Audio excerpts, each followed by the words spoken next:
Okay, I'm going to talk a little bit about the dog Goldie and tell you about her. Um, she was a Great Dane, and I think she thought it was her job to protect the kids, because if Nancy was playing outdoors and wanted to go to Fox's, and Goldie didn't think she needed to go over there, she'd walk in front of her, and Nancy couldn't get by her. Another time, Nancy'd be playing with her dishes, and Goldie would take them off the table, and Nancy'd open her mouth wide, and I swear Nancy would stick her arm in almost to her elbow to take those dishes out and tell Goldie, well, you weren't invited, you shouldn't have came. Or if Nancy was in the garage, why, if Goldie didn't want her to come in the house, she'd either grab her by the arm and not let her come in, or Nancy had little coveralls on, she'd grab her by the seat of the pants, and Nancy couldn't come in. Nancy stand there and yell, "Mom, Mom!" So I'd have to go and say, "Yeah, Goldie, she can come in." So Goldie would let her come in. Well, the three of them, Nancy and Mike and Linda, all three had tricycles. And Nancy's was just like a 3-year-old, or just a little red tricycle, and Linda's was a little bit bigger, and it was pretty sturdy. And then Kenny found one at the dump and brought it home. Now, it might not have had any rust on it, but it sure didn't have any paint on it. And when he got to going real fast, that thing would just wobble. But anyway, that was Mike's tricycle. He didn't want anyone else riding it, and he wouldn't ride any either others. Well, it was one of his great pleasures was to push Nancy and Linda's tricycle in the grader ditch. At that time, we didn't live in the city. That was all county out there, so they had grader ditches, and for some reason there seemed to always be water in them grader ditches. Well, Mike could go in the garage and get them bikes out one at a time and push them out and push them in the ditch. And Kenny and I'd have to go fish them out. Well, anyhow, when he was doing this, Goldie would walk right beside him or right behind him, like you can go to the grader ditch, but you can't go any farther, because we lived on the McKenzie Highway, and there was quite a bit of traffic there.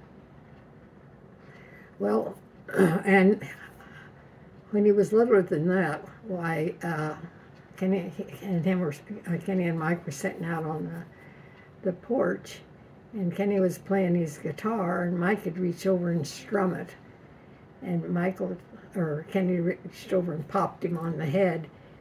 Goldie also was out there, and she just let out a low growl. Kenny said, "I didn't move, I didn't say a word, I just kept right on playing." But anyway, everybody, the neighbor kids, everybody liked Goldie. Well, one night it was dark, and Everett knocked at the door, and he said, "Your dog just got run over." And so Kenny got up and went with him, and he said that a guy came to the door. He was driving a pickup truck, and evidently, as far as Kenny and I ever knew, this was the first time that Goldie ever went out of that yard, and we thought maybe she was chasing a cat or something and run up on the highway. Well, anyhow, he went to Everett's door, and Everett said that his dog ran up on the lawn on his yard and wrecked the front of his pickup. And Everett said, "I told him, forget about your pickup, what'd you do to the dog?" And I don't know if Everett said more than that or not, I don't know. But when Kenny and him walked up on the road, why, Goldie was laying partnered at the ditch. And so Everett said, "Well, he must have been going pretty blame fast." Well, when they got up there, the pickup was gone, and so was the driver. We never ever saw him, and I guess we'd probably be liable because the dog wasn't on a leash or anything. But we never saw him. Everett never saw him. So how bad the pickup was hurt, we don't know. But anyhow, Everett said, well, you go on back to the house. I'll take care of the dog. And he did. Now, Everett had quite a little land around his place, and he had a pasture there, and he had two almost grown calves in there.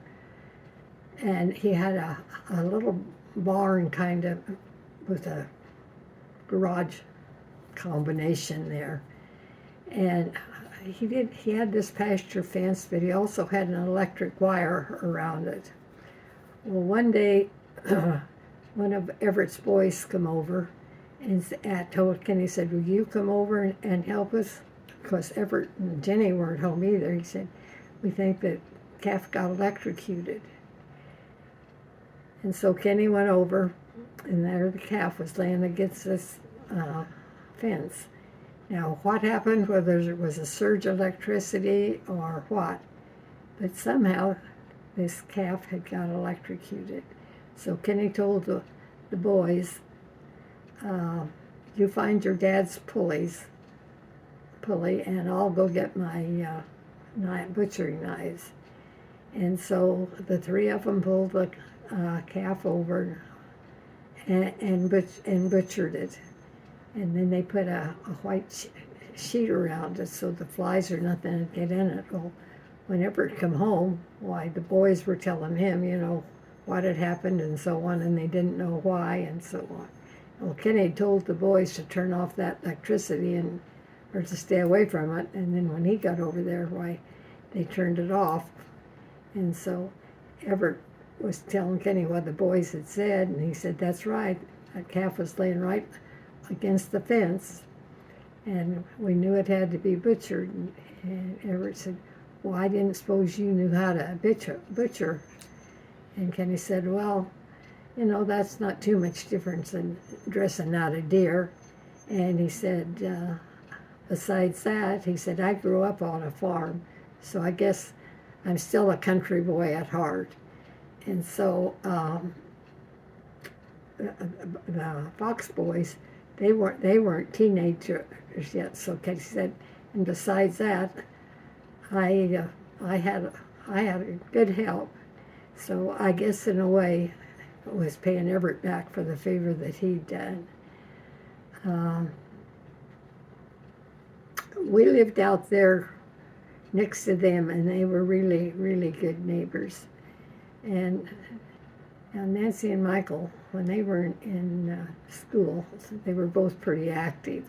Nancy started playing a accordion when she was in grade school yet.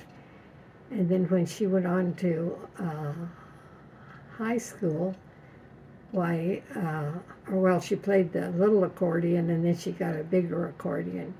And when she went to high school, she played tennis, and she worked for one of the teachers.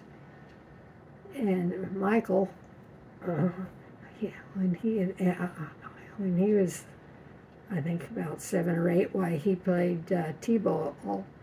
And when he was in junior high, he played his football. In high school, he played football, of course, and he was a wrestler. And then during basketball season, he was the Miller Man, one of the rallies.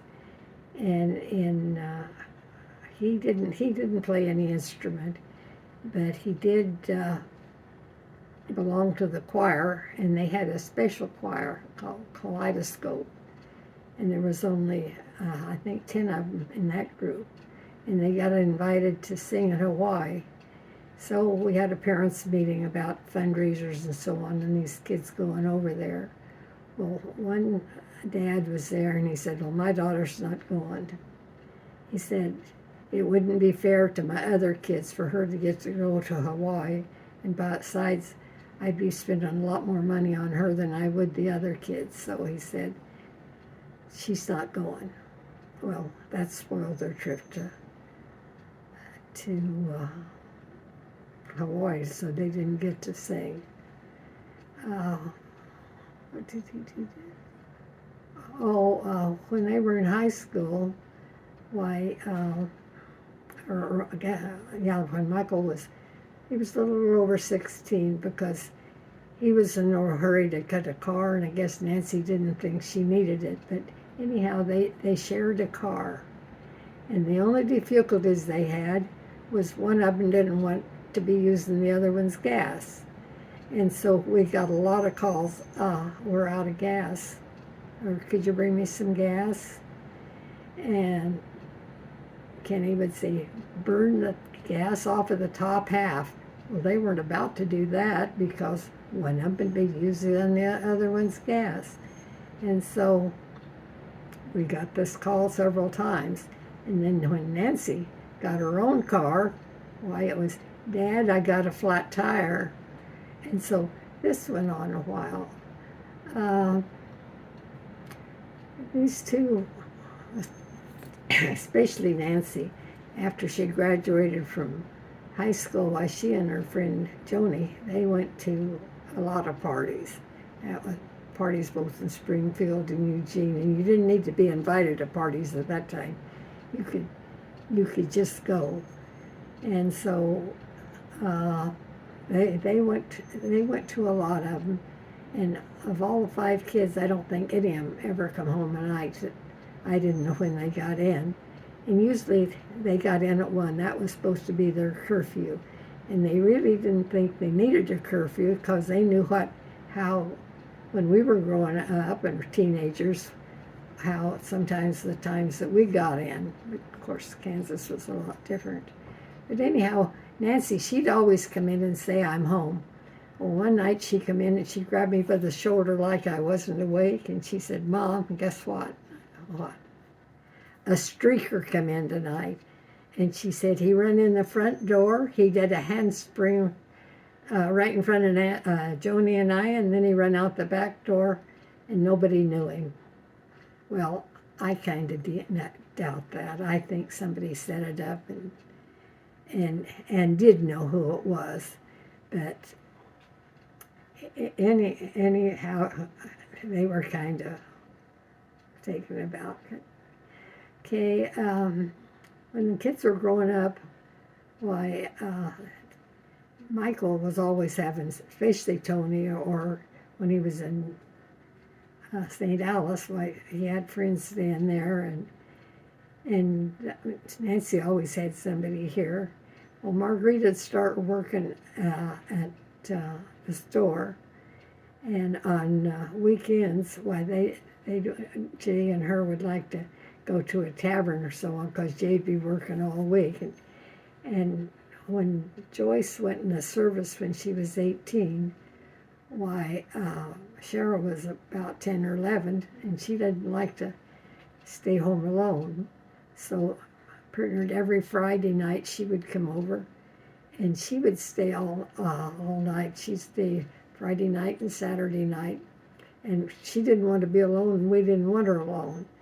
So, and if we went to the coast or something, why, Cheryl went with it. It wasn't only Cheryl, it was Anna Lewis, Sage's daughter, was over here a lot too. And so she was getting married, they were going to have a bridal shower for her.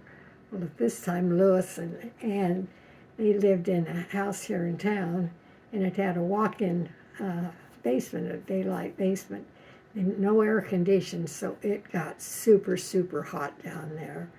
Well, anyway, this bridal shower came on, and Sandy had, I think we played a game or two and had refreshments, and Sandy opened her gifts and so on. And all at once, the door to the basement opened, and this fella ran in, and he had on a long coat. And when he got took his coat off. All he had on was a G-string and the dirtiest socks that you can imagine. That's all I could really remember was in dirty, dirty socks. And of course, it was super hot. When he came in, you could smell strong deodorant and sweat, and he was sweating. And he had, I don't know what he had his music on, whether, anyway, he had a radio or something. And he danced several songs, and of course, these 18, 19, 20-year-old girls, they were clapping and hollering. And I was sitting by Ann, and she was angry. She told me, she said, I didn't know anything about this. And Sandy had come over and sat by her mother and I, and she said, I didn't know anything about this. I didn't know anything about this. And anyway, he danced, I don't know, 5 or 6 dances. And the mother of these girls, I never saw anything like it.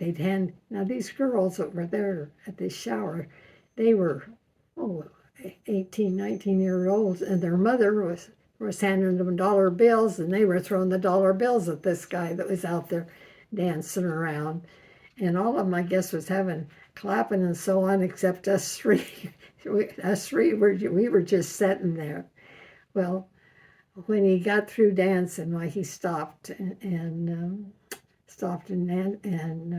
he was through with his performance.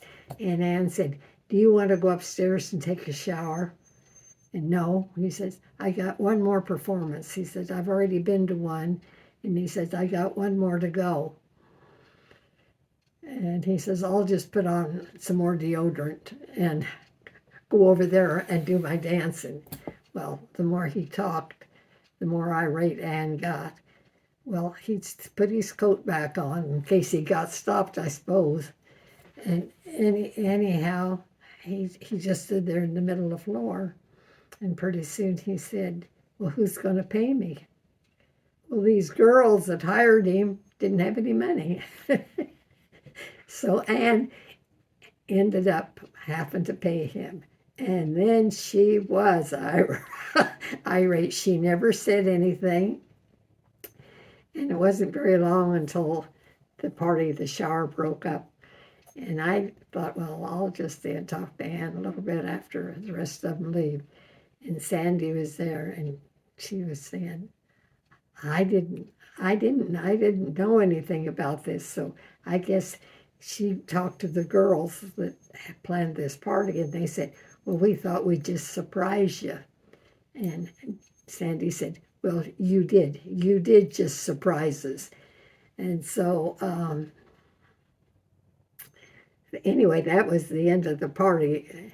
But that was kind of the fad at that time. These streakers and so on were going on. Okay, this was in we'll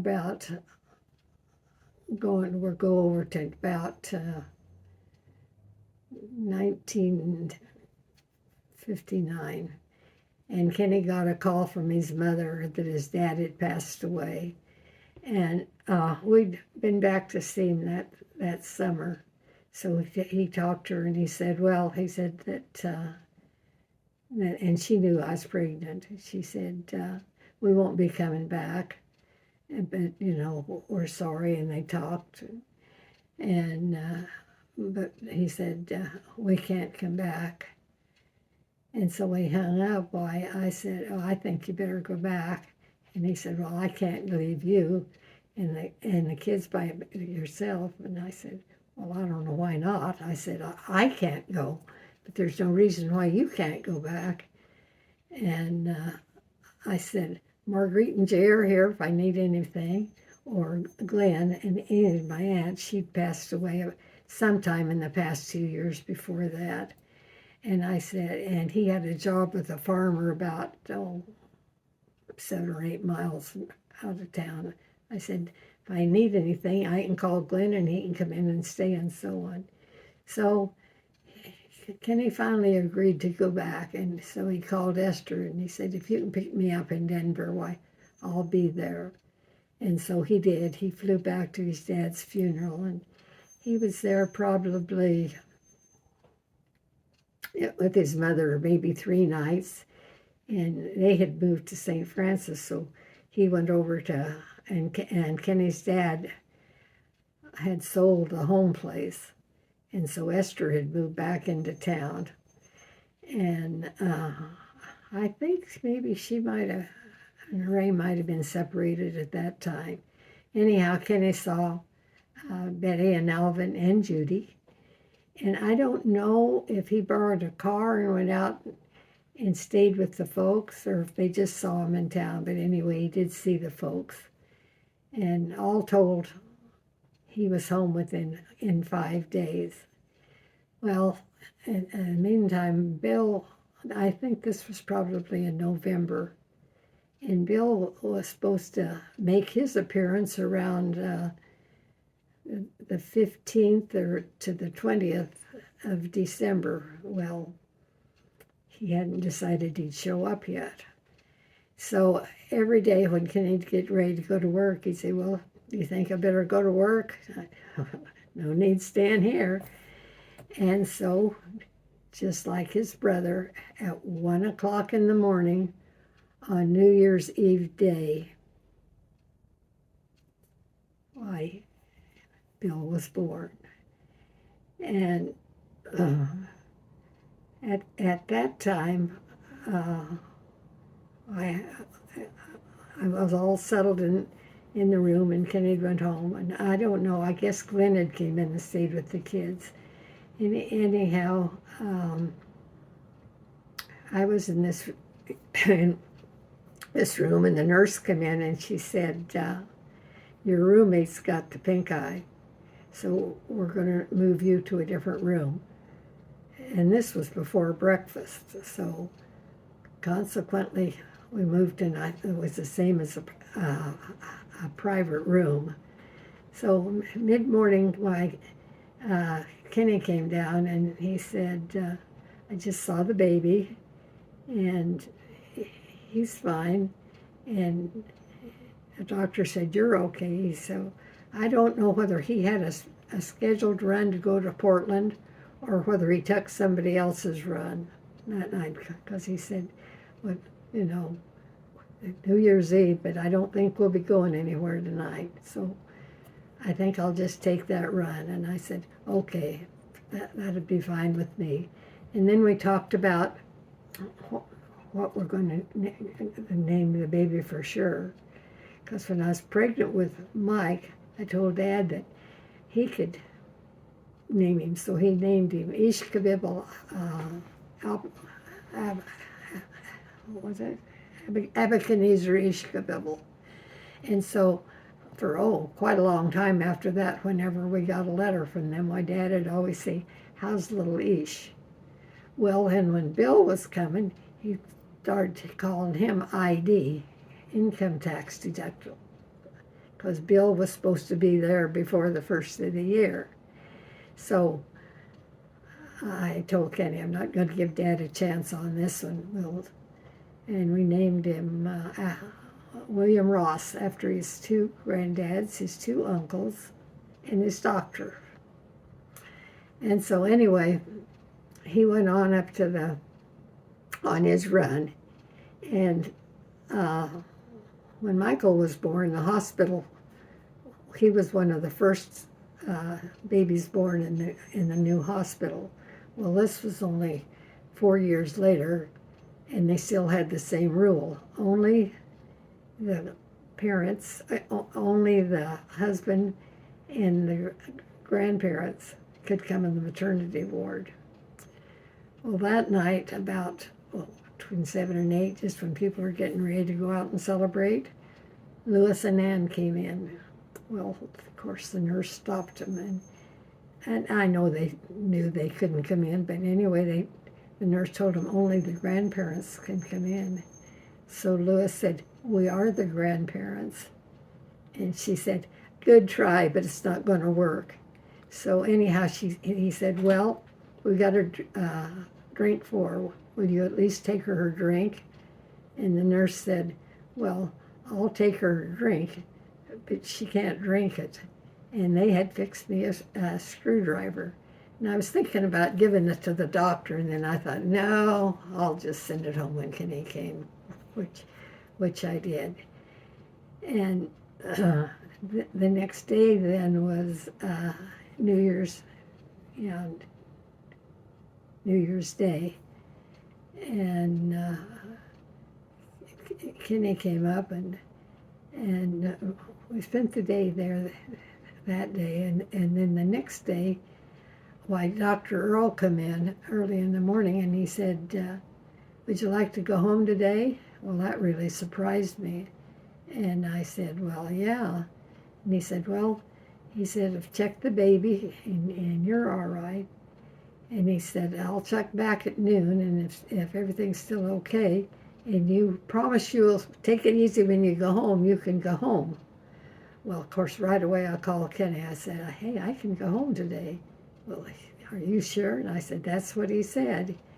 Well, at that time, and I don't know if they still do it or not, but you had to pay the first day you were in the hospital. Well, I waited till after midnight before I went in, and so we had to pay that day. We paid New Year's Day, and I went home the next day. So really, we paid 2 days' bill was all we had to pay, and we got to go home. And that was the only one that ever got by that cheap. But anyhow, when Kenny said, well, I'll call, it was Viola's mother, Mrs. Larson, and see if she can come in and stay 3 or 4 days, and she can get Linda to go to ready for school. Linda was in school, and Nancy and Mike were both still home. And so he came in and checked me out, and I got to go home. And so Kenny called her and asked her if she could be there by before 3 o'clock the next day. Well, in the meantime, on New Year's Eve, Glenn come in and got the kids, the 3 of them, and took them out to his place where he was staying. Went out to do chores, so I don't know what kind of chores he did, but he went out, and when he came back in, they were all 3 crying. So he loads them all up, brings them to town, and he was there when Kenny got home, and he was there on New Year's Day and kept them. And so Mrs. Larson was there, I don't know, by mid-morning, and that was the day that I came home, because Kenny didn't work on New Year's Day. But the next day when I came home, why, she was there, and she kind of looked after the kids as much as they'd let her, because they were, 4 and 5. And Linda, of course, was 12, and so she was still in school, and Mrs. Larson helped her do that, and she did cook for us and kind of kept the house, but not too much. And I think she was there probably about 4 days before she went home. And I think Bill probably had the record of having the most babysitters, because to this day I don't know how we ever managed, because I was on call, and Kenny was either on call or had to run and wasn't there. But we managed some way. And when Bill was 2, why, Frida, and that's the year that I taught at St. Peter's from the first day of school till January, and Frida kept him, and a terrible tooth hit again. Kenny was a year older, and Frida would take him to the grocery store. She put him in the shopping cart and wheel him around, because she didn't dare let him out or they'd be all over the store. Well, anyhow, now I don't know how this happened, and I didn't see it, but anyhow, the 2 of them are supposed to have tied 2 cats' tails together and hung it on the fence. Well, I bet they didn't hang there very long, but that was just the starting of their. And when they got a little older, well, I think they had a thing with cats, because they come over here, and I imagine at this time they were probably 3 and 4, maybe 4 and 5, and they went to the deep freeze to get popsicles or something. And I suppose it could have happened. The cat crawled in the deep freeze. And just by chance, I had to have a loaf of bread and went out to get it. Well, the cat was about half froze, and when it crawled out of that deep freeze, it just barely able to walk, barely able to make any noise at all. Well, it survived. Another time, I heard something go thump, thump, thump, and I looked in the utility room, and they put this cat in the dryer. Well, I think it only took a trip around twice, and I got it out of there. But they got in trouble with that. And the one time that they really could have done something, they put the cat in the mailbox. Well, the mailman, of course, drove up, opened the mailbox up, and the cat took off, and it jumped in his mail cart, run across him, across the window, and out the window. And he just sat out there, and I went out to see what was the matter. And he told me what had happened. He said, I got a weak heart. He said, I could have had a heart attack. Well, the boys spent quite a while that time sitting on the chairs here in the house. But the two of them, they played out here, and we had a big walnut tree out in the back at that time. And Kenny and Bill would play out there for hours with their trucks and so on. And Michael would play with them once in a while, but they played out there a long time. And Kenny and Bill were friends for forever. And then I guess probably the next time I'll say it was 1962, because Bill was just about 3. We decided we'd outgrown the house out on the highway. So we had the house we live in now that was halfway between Springfield and Eugene. And we had it built. And so Bill was 3, and it was a lot easier. Kenny was 15 miles closer to work. And at that time, I was still teaching some in Eugene. And I was in there in Springfield. And once again, babysitter problems. I guess we didn't even recognize it was a problem. I don't know. But anyway, when Bob was born in 65, Bill was only 4 or 5. It was a year before he started to school, and Bob was just born. He was born like his brothers, August the 31st at 1 o'clock in the morning. And so Peggy Carpenter kept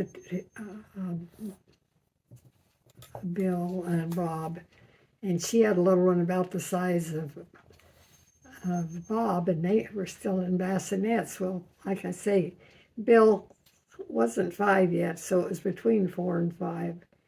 And she sent him to the store, gave him some money, and she told him, go straight down the street till you come to the grocery store, get the loaf of bread, and then come home.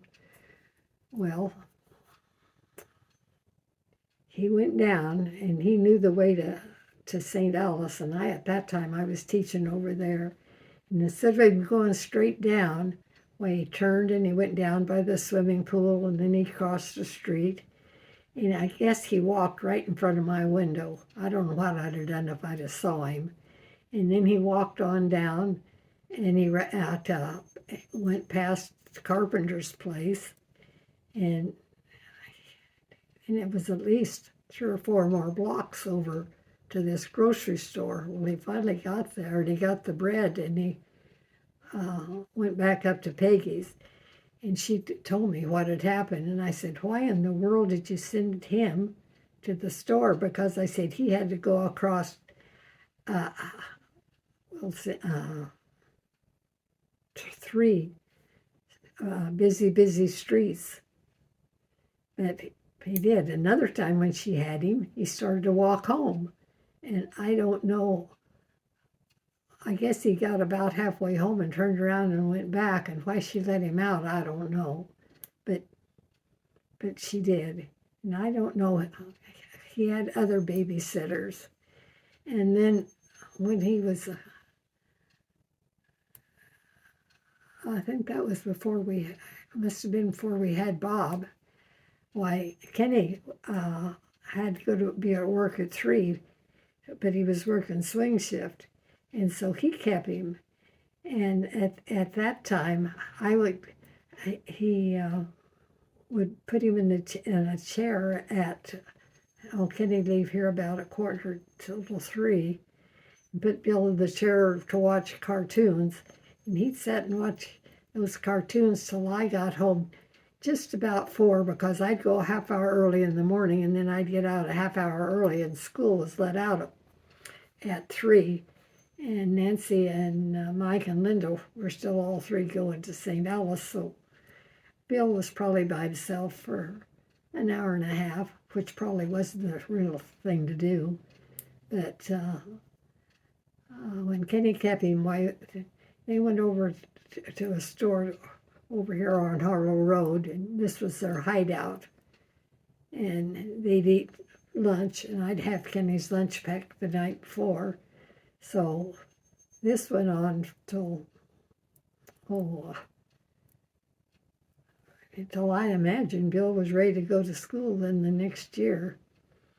And one thing different when he went to school the first day, when Michael went, the first day he was in school, he said, Mom, would you take me home? Bill's first day of school, when he come home, he said, Mom, would you teach me to read? They didn't teach me a thing today. And so they're quite a bit of difference than they did. Bill he played t-ball, and he started playing the drums when he was in grade school, he and Mike Charbonneau. So Arlene and I'd take turns taking them over to get their lessons, which was about 15 miles over in South Eugene. And then when Bill got to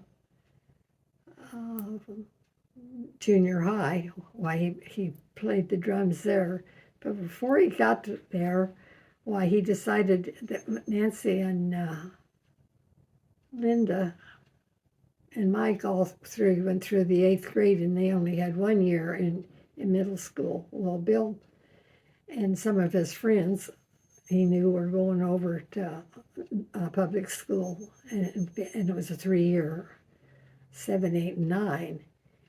Well, at that time, you were supposed to go to the school, the district you were in. And now you can go to any school you want to, I guess. But at that time, you couldn't. Well, I didn't want him going to Hamlin. I wasn't very happy with that school. And I knew several of the teachers that taught there, and it was just a job to them. But anyway,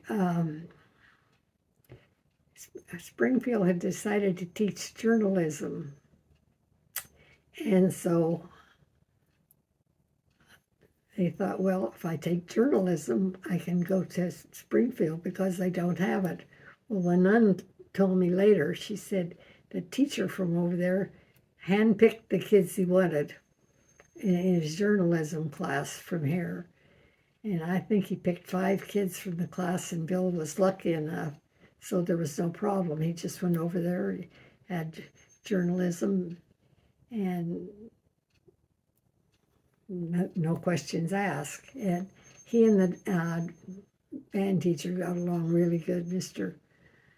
Brew was his name. And for a long, long time after that, whenever he'd see me, he'd say, "How's that curly-haired kid?" But anyhow, then when he went on to high school, why, he played, I think, in every band there was. There was a marching band, the jazz band, and the marching band, and he played in them all. In fact, is on his 18th birthday, and I don't know how can't remember how he got acquainted with this band, but on his 18th birthday, he played in a nightclub, tavern nightclub, whatever, with this band. He played the drums. He couldn't get off of the bandstand, but he played, and he played with this band quite a bit. And then on Sundays they'd have, I don't know what, I guess anybody that went to go down to one of the schools or I think the Vets Club a lot, and they'd play their instruments that they had, and he usually done that. But Bill Pitt played the drums through college, and then they had their own band. Him and I don't know, 3 or 4 friends had a band, and they played for a while, but it didn't last too long. When Bill was in junior high, he played baseball, and he might have played his freshman year too, but he did play baseball through there. And as I said before, he joined the Boy Scouts when he was 8, I think. I guess it was at that time, and he belonged ever since then. And he made Eagle, and so that was just kind of a thing in the family. And of course, Mike had already done that. Well,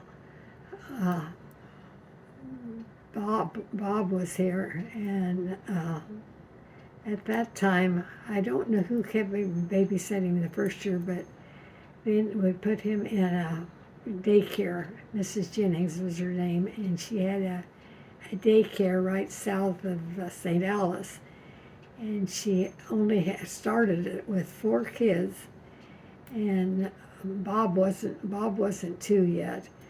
But he never minded to see him go. He'd never cry, but he'd go at the window and he'd sit there with his hands in his chin, and look so sad. But anyway, he liked her, and he stayed with her then until he started to school, and he was in public the school the same time that Bill was. And then when he got to be in the 6th grade, why, he wanted to go to public school. Well, like I say, it isn't who you are, it's who you know, because he was supposed to go to Hamlin too. And I wrote a letter to the district school office here, and I don't even remember what I said, and a letter from a couple of the teachers that I knew there. So Bob got to go to Springfield, and he started playing the trumpet there. And I think I know he played t-ball, and he played the trumpet, and he was in Scouts. And this was another thing that the 3 had in common. Was the Scouts, and they had to go through they joined the Order of the Arrow, they called it. It's just part of the Scouts, but I called it initiation, and they called it an ordeal. Mike did his Order of the Arrow. I don't know if it was the mountains or what, but it was kind of a high terrain. They took him, and Mike said we had to find a tree to curl around to sleep, or we'd go sliding down. And I don't know what they had him do up there. But anyway, Mike always said that his drill sergeant in boot camp had nothing on Sister Rita and the OA ordeal. And Bill, he had hay fever real bad, so they let him just work around camp. And I don't really know what Bob did, but anyway, they all three got it. They all three got their mile swim and so on when they was over there. But anyhow, when Bob, let's see, Bill, let's see, Bob played, like I say, t-ball, and I think he played some ball when he was there. And Michael played one summer, so all of them had baseball behind them. And when Bob was in high school, he played tennis. And Bill, when he was there, he played, like I say, he played baseball, I think the first year, and then he went into golf. When Bill graduated, why, he went to Lane Community a year, well, until he graduated. And when Bill was in school, jobs were pretty easy to find, so he worked at Fred Meyer's after school while he was there, and then in the summer. Well, when Bob graduated, there just weren't any jobs. Now, he did work some for Amel and Kenny, which I'll talk to you later. But anyhow, Bob went to, I don't know, some kind of a technical school in Portland in college. And when he got out, well, he got a job with Spectrophysics, and he worked out there for a while, and then it sold and it was in China, and he said he could be a tourist guide over there as many times as he was at China, and then it was sold to the Italians, and he's been in Italy several times, besides all over the United States, and Bob hates to fly. So, and it was on this line that he met Pat, and she was working out there, and that's where he met Pat. And after Bill was going with Tina all this time, and he worked after he got out. Well, I think he worked at Selco. I don't know how many years he worked there, but Bill and Tina got married. They had a church wedding over at St. Paul, and they had Jennifer and Ryan. Now, Ryan was younger than Jennifer, but anyway, he liked his granddad right from the start. Well, I think Jennifer liked him all right, but she sure knew how to push her granddad's buttons, and she still remembers saying, "Grandpa, you broke my little heart." Well, I think she got burned, and Tina brought her over, and Kenny doctored her burn and bandaged it and so on. Well, after that, even if she got a splinter in her hand, well, she wanted to come over and have him fix it. And Jennifer went to Mrs. Jennings' school too.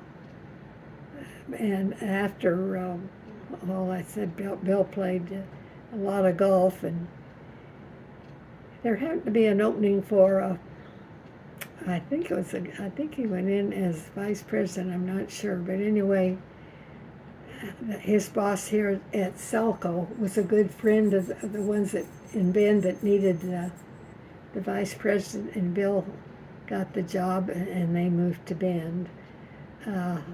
Bob, like I started to say, he met Pat, and they got married after, I don't know, probably 2 years maybe. And Pat had a son and a daughter, Clay and Kara. And then in 2 years, why they adopted Elise.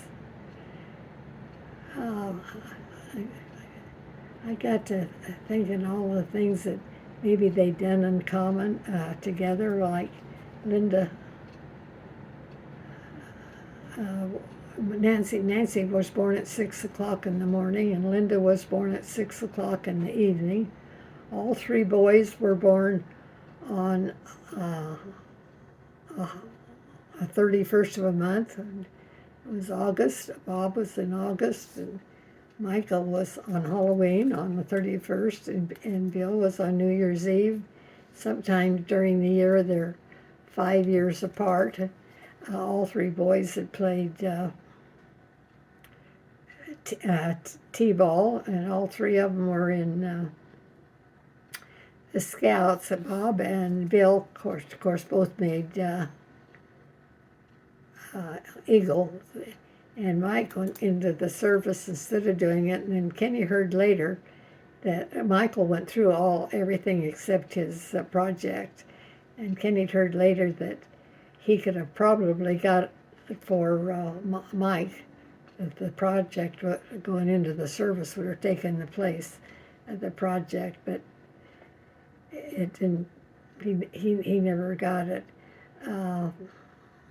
Three of them played. Nancy and Bill and Bob all played instruments, and Nancy and Mike were in choir, and Bob also went on several band trips. They all four of them had church weddings, and Nancy had her garden wedding, or yard wedding, and so they had a lot of things in common. And so that kind of takes care of their schooling. Well, after, it was probably in 1961, maybe, yeah. Like Kenny and Emil had been friends for about 10 years anyway, since Kenny worked at Weyerhaeuser. And each one of them had days off. If Kenny was on call, why he wouldn't work all the time, or if he was had a scheduled run, why he was off part of the time. And Emil, when he first got there, he was still doing this where you'd work so many days and be all some, and then they'd work. Why he got off pretty early. Swing shift, he could work part of the time, and then he'd get the 5 days off. So they decided, we need to do something with our days. We'll start some kind of a business. We'll have a partnerships. So we thought about it, and there was a kind of a tavern nightclub out on the lake by Pleasant Hill. So we went out and looked at it, and it looked kind of a pretty nice place. So, and the guy that wanted to sell it was ready to really make a good deal out of it. So anyway, we went back to their place and got to talking about it. Well, none of us had ever had anything like this. And I made up my mind right away, I'm not cooking hamburgers and hot dogs. And another thing, they're all working. I'm not going to be tending bar. And Viola was a beauty operator, and she was working full time. And she said, well, she didn't work at night. So we gave up that idea pretty quick. And I was looking at the paper, the one ads, and they came to this garden tilling. And so they decided, well, maybe we could do something like that. And Kenny said, well, of course, he knew how to drive a tractor, and he would know how to do a tiller or whatever. And Emil, he lived in town, but he'd worked at farmers, so he knew how to drive a tractor anyway. So they went over and talked to this implement dealer, And he made him a good deal. He said, well, you'll have to buy the tiller. But he said, I'll sell you the tractor and I'll give you 6 months without any interest, and I'll carry the papers for you. Well, so we thought maybe, well, that might sound pretty good. And I'd had 2 years of bookkeeping, and most of this work had been done in the summertime anyway, so I probably wouldn't be working that much. And so they decided, well, I could just keep books for them. So, well, okay, we'll try it. So they, like I say, we went out and they made the deal with the implement company, and we both decided to be a four-way partnership, and we would put in the same amount of money and buy the tiller. And I said, but there's one thing I'd like you to do is agree not to work on Sunday. I said, you both got other jobs, and do this, you need a day off. So they agreed that they wouldn't work on Sunday. And so they got started, and it went pretty fast. Well, one day we got this state call on a Sunday, and this woman was out of sort. She said, you were supposed to be here yesterday, and you never showed up. You were supposed to come till my garden. So we took her name and address, and when Kenny took the telephone call, and he said, you didn't write it down. I said, I don't think she ever called. I said, it's possible that I didn't write it down, but I think I did. Or maybe Emil or Viola one took a call and didn't tell us, because both telephone calls were in the ad in the paper. So Kenny told her that he'd be over. It better be about an hour and a half, because she lived in Springfield, and it'd take him that long to drive down there, get the tractor down there. So he went down and worked, and he apologized for not showing up yesterday, but we didn't have the appointment. And she said, well, I'm not sure it was you. She said, I called, whoever I called didn't show up. And she said, I just called your number out of the paper.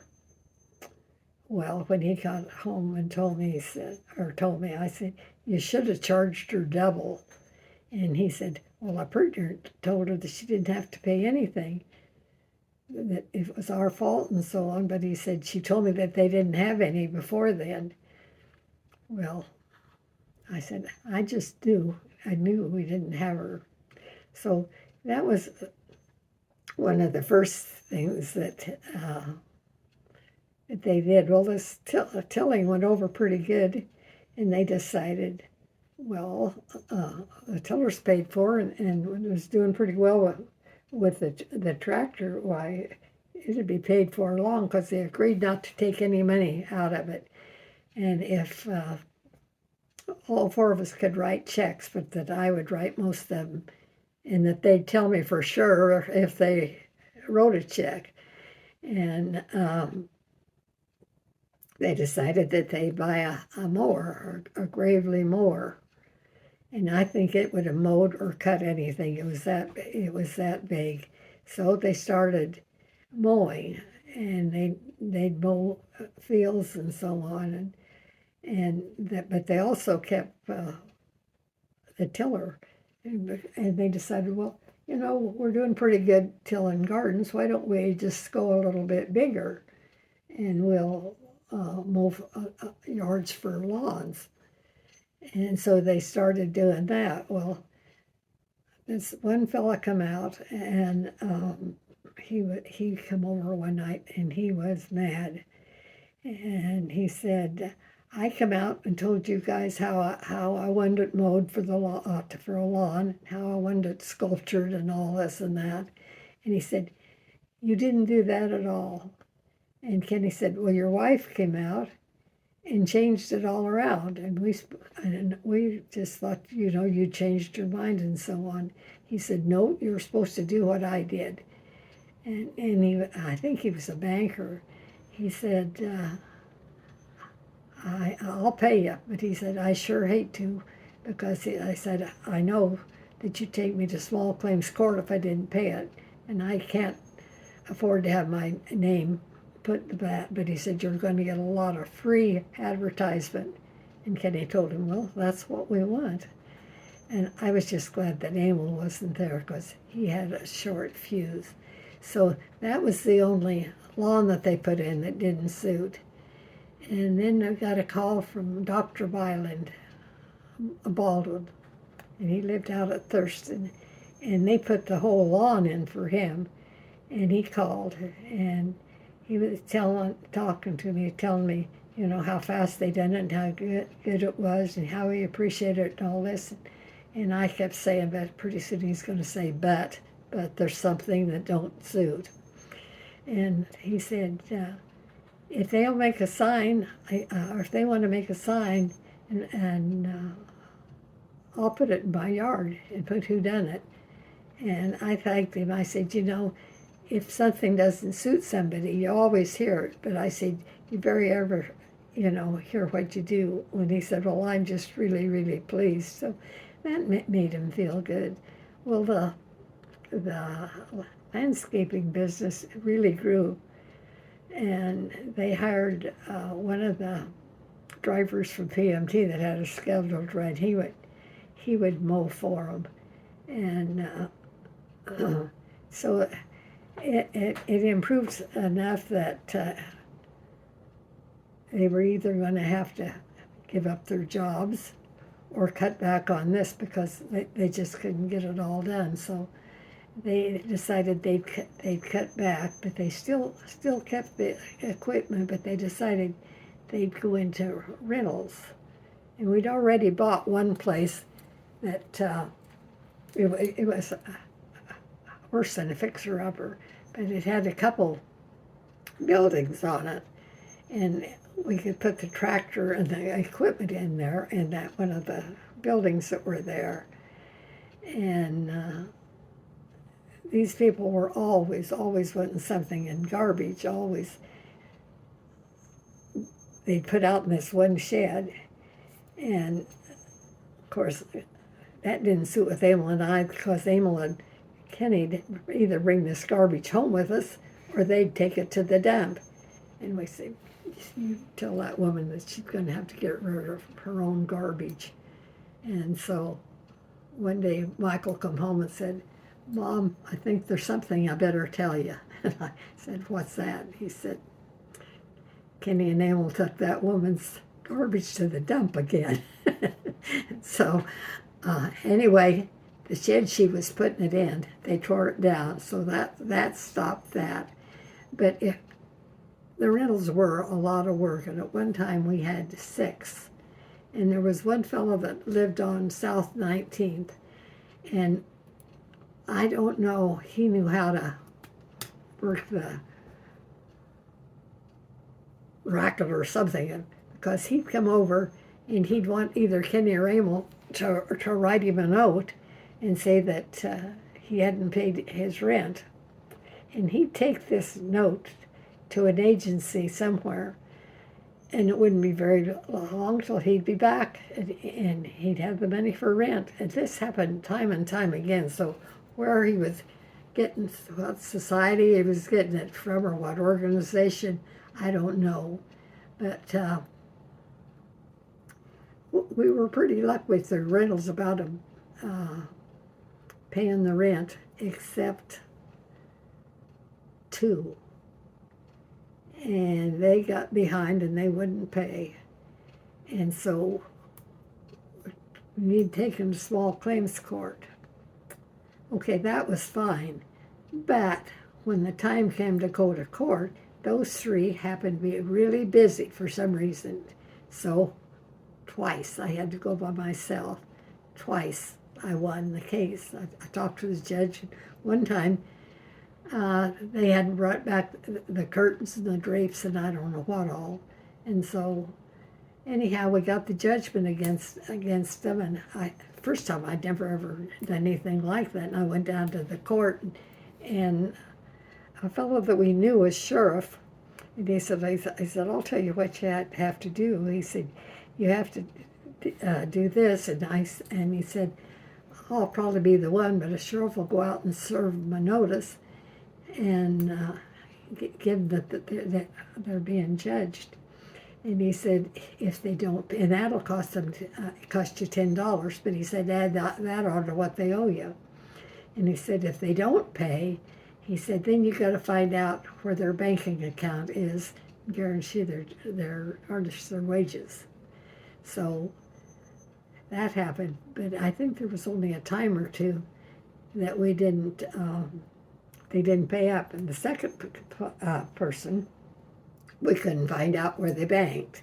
They didn't pay. They were served with the judgment, but we didn't know where could guarantee their wages. So we had another friend, Joy Stratton, and she was a delivery person, and she worked for Quick Surface Litho, and she was in a lot of places downtown, and she knew this store for some reasons, and that I don't know whether they run it or what, but we didn't know where the bank account was.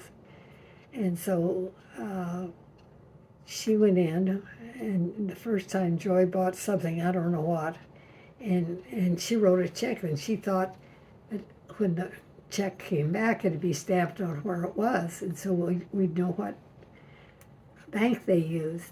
Well, the first time it didn't work, but the second time it did. We found where they'd stamped it, and of course their wages were guaranteed. Anyway, they paid up then just pretty quick, and that was the only two of those that we had. The last rental, like I say, we had 6 of them, and the last one that Kenny worked on, he got caught underneath the house, and he couldn't get out. Well, it happened about the time that he was caught under there, that I'd taken his lunch over to him, and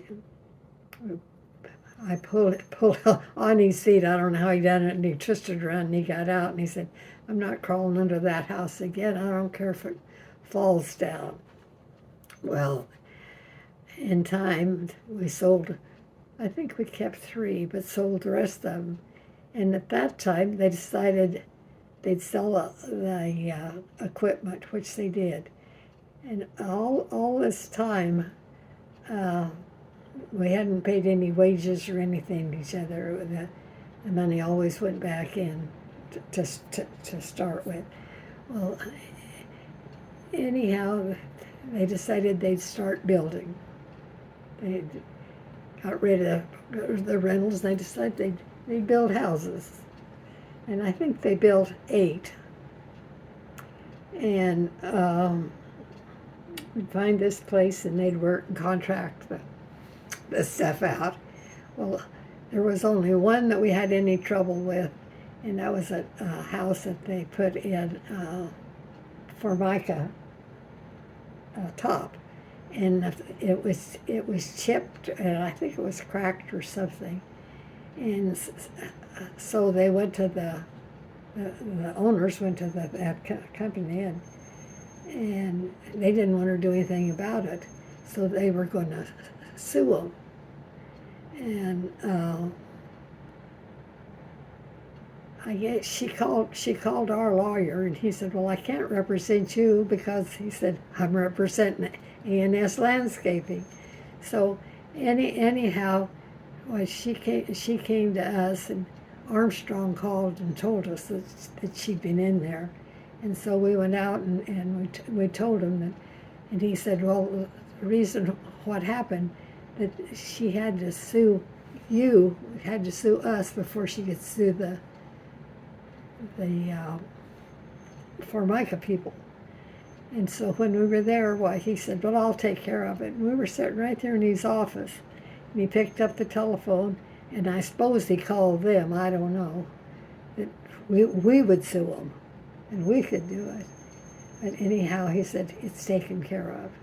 So anyway, everybody turned out happy, and that was the only one that we'd had any trouble with. Well,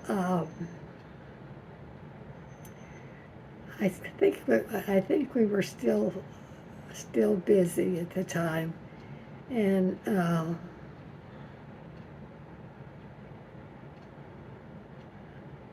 I think it was the late 70s or 80s. Anyhow, the bottom fell out selling houses and so on. So, so we quit. Uh, but I'll tell you during this time why we decided that A&S was doing pretty good, and we were paying each other off so much at the end of the year rather than take a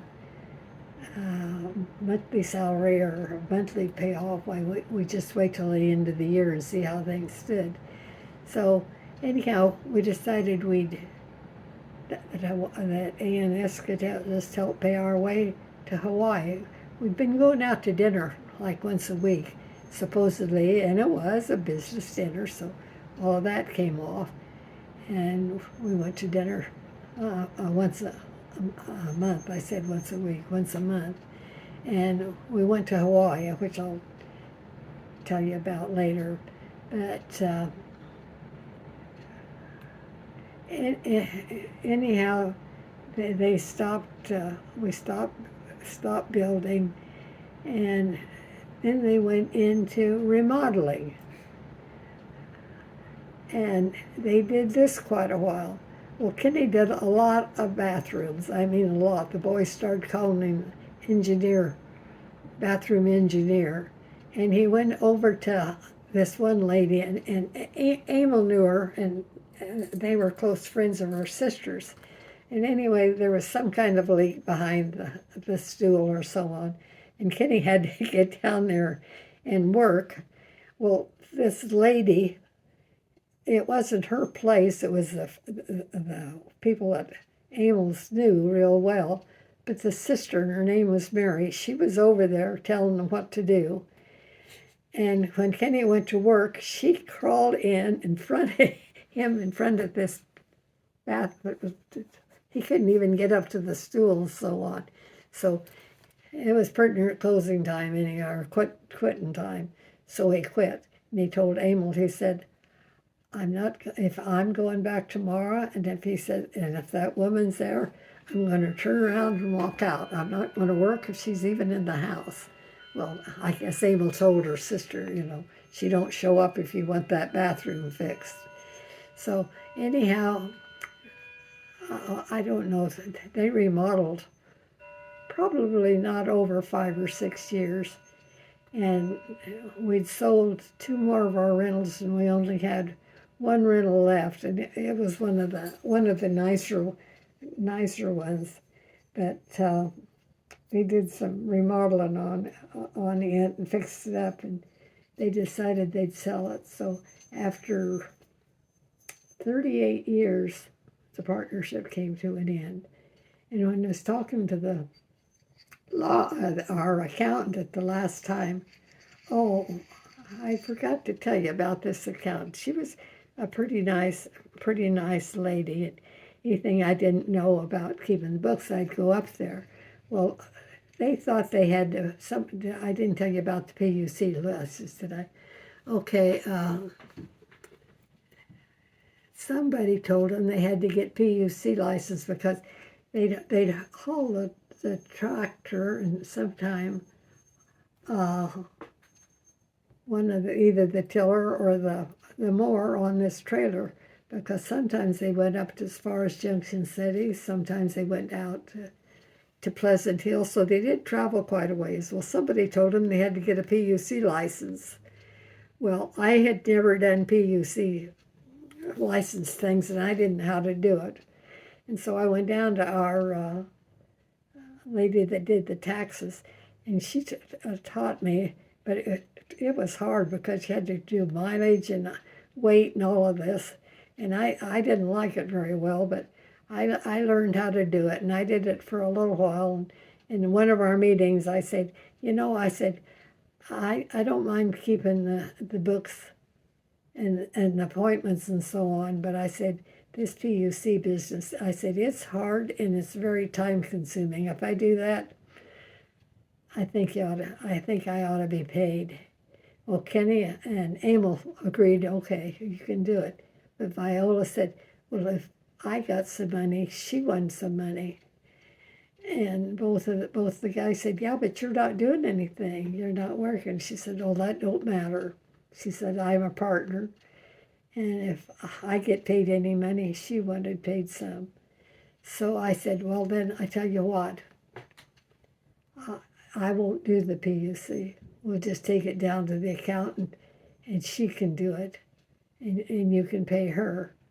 And that was all right. So that's what happened. Well, it wasn't too much longer, and I was in there asking her some questions about something, I don't know what, and she said, you know what, I don't think you need that license. She said, they're hauling their own equipment, and they're just hauling it to work. It's not crossing any lines or any state lines. I don't think you even need that license. So that license was stopped. Well, anyway, then we changed accountants, and we had this other fellow. Oh, we must have had him 20 years. And at the end of when they closing out, he said, well, how much pay are you getting? I said, I've never been paid a dime. I said, I did it the whole time. He said, and I said, I don't even know if I'm appreciated. And then kind of jokingly, and he said, you were very foolish for all the hours you put in. And I said, well, Kitty and Emil put in a lot of hours too. He said, yeah, but he said, you did it every day. Well, I never ever got a dime, and I'm not too sure I ever got a thank you. But anyhow, like I started to say, this one year, well, it had done pretty well, so we decided that it could just pay our way to Hawaii, or help pay our way to Hawaii. And that's where I'm going to stop.